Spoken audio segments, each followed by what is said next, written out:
छत्तीसगढ़ सरकार द्वारा सिंचाई परियोजनाओं की स्वीकृति।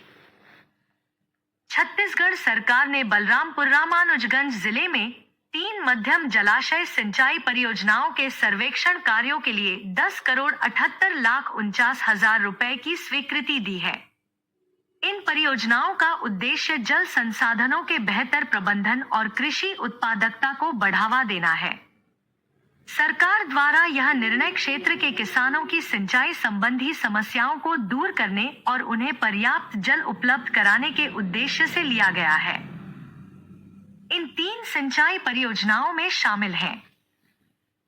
इस परियोजना के सर्वेक्षण कार्यों के लिए 3,60,59,000 रुपए स्वीकृत किए गए हैं। उदरसराई परियोजना का उद्देश्य स्थानीय किसानों को सिंचाई के लिए पर्याप्त जल प्रदान करना है।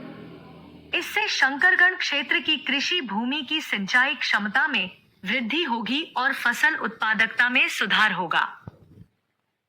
बेलकोना जलाशय के सर्वेक्षण कार्यों के लिए 2,56,14,000 रुपए की स्वीकृति दी गई है। इस परियोजना से क्षेत्र के जलस्तर में सुधार होगा और आसपास के गांवों के किसानों को सिंचाई का एक सुलभ साधन प्राप्त होगा। इस परियोजना के लिए सर्वेक्षण कार्यों हेतु 4,61,76,000 रुपए का प्रावधान किया गया है।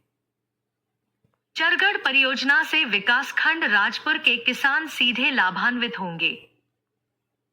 छत्तीसगढ़ राज्य का एक बड़ा हिस्सा कृषि पर निर्भर है और यहाँ के किसानों को मानसून पर अत्यधिक निर्भर रहना पड़ता है।